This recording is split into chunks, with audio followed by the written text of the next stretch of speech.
Hello everyone, I'm Jinyu. Welcome to Jinyu Talks about the spleen and stomach. As the saying goes, people have three urgencies. Have you all experienced these urgencies in life? It refers to the urgency of urination, defecation, and flatulence, which is farting.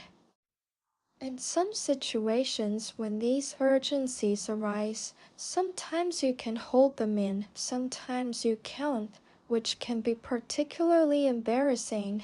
Have any of you encountered such situations? However, there is also a strange phenomenon that is, when you want to hold it in, you do manage to hold it in. After holding it in, have you noticed that after a while, when you want to go to the bathroom, suddenly there is no urge to go? Have you ever felt this way? So friends, today I will talk to you about why after holding it in, the urge seems to disappear.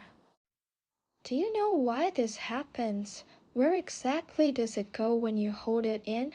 Let me explain to you. Actually, defecation requires a ritualistic activity. The venue for this activity is mainly in our colon and rectum.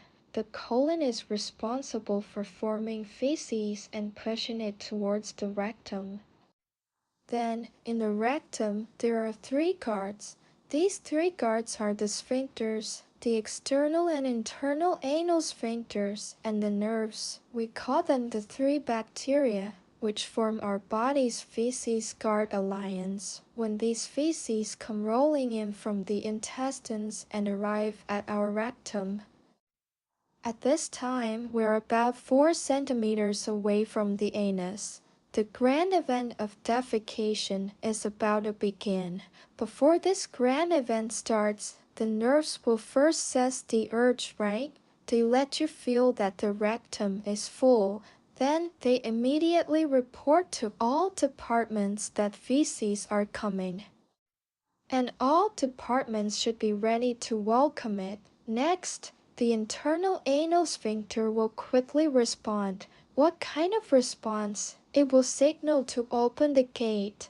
Then, our brain will receive the signal and quickly consider whether to discharge or not at this moment, using the brain to make a judgment. For example, if the host is in a meeting or on a way to buy groceries and can't find a toilet or is driving, the brain will command. Command who? It commands the anus to hold back the feces first, issuing such an order, not allowing the gate to open. So you see, whether the conditions for the host's defecation are suitable or not, they're not suitable, right? There's no way now. Then our anal sphincter will immediately tighten. If it's convenient at this time, remember, the external anal sphincter will immediately relax, immediately open the gate, and then a torrent will flow out, smoothly expelling the feces. This is such a process. Let's take a look at this triple bacteria. They must cooperate with each other to achieve consistency and complete a smooth bowel movement.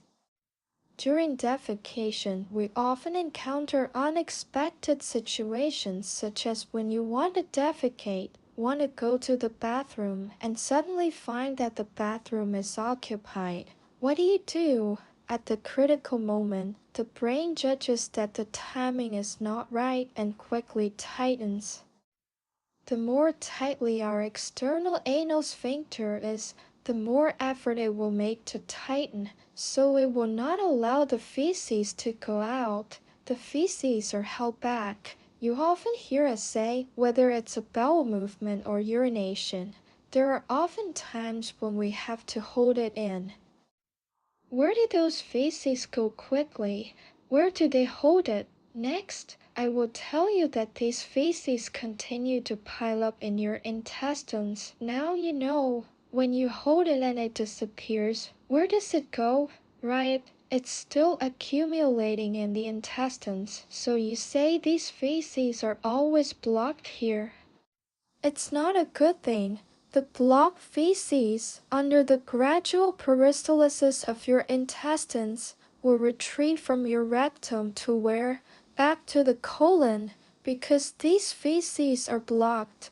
The leader says, guys, let's go. Where are we going? Let's go back the way we came. This is why when you finally feel the urge to defecate, after waiting too long and the environment doesn't allow it, you find that the feces are gone, and you understand when you finish the meeting, get off the car, and fortunately find a bathroom, your brain starts to send signals. Wanting to defecate, wanting to expel all these things, but your internal anal sphincter is no longer called. Why, it's too late, because these feces no longer exist. They have returned to their original position, so no matter how you try to defecate, you can't do it for a long time. Have you ever felt this embarrassment, finally found a toilet, but you can't do anything but worry? So speaking of this, I want to tell everyone, if you can try every means, never casually hold back your feces, hold it in. If you repeatedly fail to expel your bowel movements, it is easy to form what?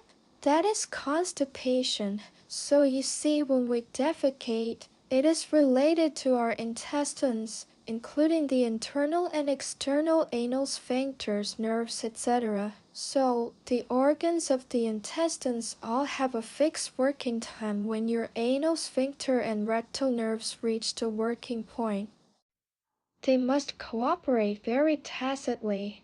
When you defecate, all departments have made preparations for defecation, and after the brain analysis, it is not suitable to defecate at this time.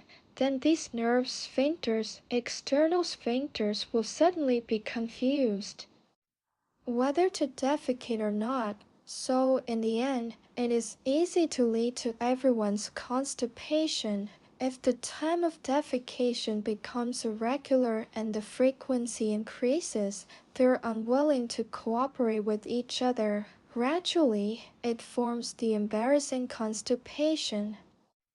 The bacteria responsible for defecation no longer trust each other and start not to cooperate well. For example, when the feces are about to reach the door, the anal sphincter does not cooperate and says to go back. So we have constipation that has already reached the door and wants to go back. Saying to defecate tomorrow, if you repeatedly do this, often hold back, and defecate without a pattern, then your intestines will have problems. The colon will absorb water and reabsorb the moisture in the feces, turning the originally large, soft, and moist feces into a dehydrated and withered state. So, as we all know, when such feces are in the colon, they're reluctant to move forward, leading to fixed constipation. Then defecation becomes troublesome. So what should we do at this time? Remember everyone, the best way for smooth defecation is to defecate on a regular schedule and avoid the habit of holding back.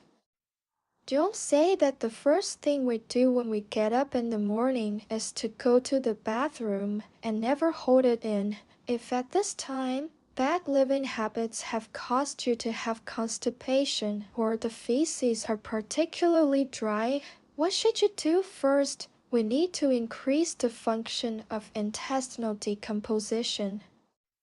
And then let us smoothly increase the peristalsis of the intestine. Relying on who? It depends on probiotics, because probiotics are beneficial bacteria in the intestinal flora, which can regulate the function of the gastrointestinal tract in daily life. Friends with constipation.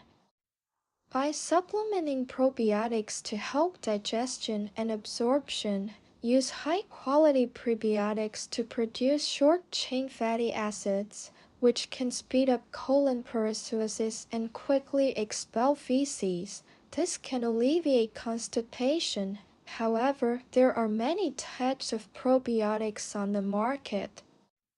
and the quality is uneven. If you want to know how to choose, I suggest that you need the guidance of a professional. But if you want my advice, I recommend probiotics with high activity, 8 to 10 billion, through this special oxygen super compound bacteria. It is rich in prebiotics. For probiotics, in addition to the 2 points, the formula and production process are also very important. It is best to have the guidance of a professional to help you diagnose so that you know which probiotic is more suitable. Why choose the right probiotics? Because different probiotic formulas are different. For example, if you want to improve the intestinal flora environment, the purpose is to solve diarrhea and improve immunity. Special super probiotics are very suitable. If you want to regulate the Helicobacter pylori in the intestines, I suggest that you try the Rheobacteria. This formula is also good if you want to balance the absorption of nutrients in your body and supplement trace elements. Vitamin bacteria is very suitable. So, probiotics protect the intestinal environment and add vitamins and essential trace elements to the human body. Such a combination can solve the problem of poor absorption. Some people have poor absorption, so we combine probiotics with trace elements, and the effect is very good. If the defecation biology has been disrupted, you can try to cultivate it again, such as getting up in the morning and the first thing is to go to the toilet. The second is to rub the abdomen when you are free, and then often eat easily digestible and absorbable food, and supplement with special oxygen super compound bacteria to restore the intestinal flora environment. This can promote intestinal peristalsis and develop regular bowel movements. Your life will become better and better. In addition, we all know that we're now living in a turbid and toxic environment, and everyone cannot escape, which is a turbid and toxic environment. We must change from our living habits to reduce the harm of turbidity and toxins to us. In terms of diet, I suggest that we should have a scientific and nutritious diet. Well, I have shared the knowledge about defecation with you. In addition, I also remind you in life to pay attention to the health of the intestines. Let everyone see the small things every day should be taken seriously. And do not let intestinal diseases make you suffer. Well, I will talk about this topic with you for now. Thank you for watching. I hope you subscribe to my channel and we will see you next time.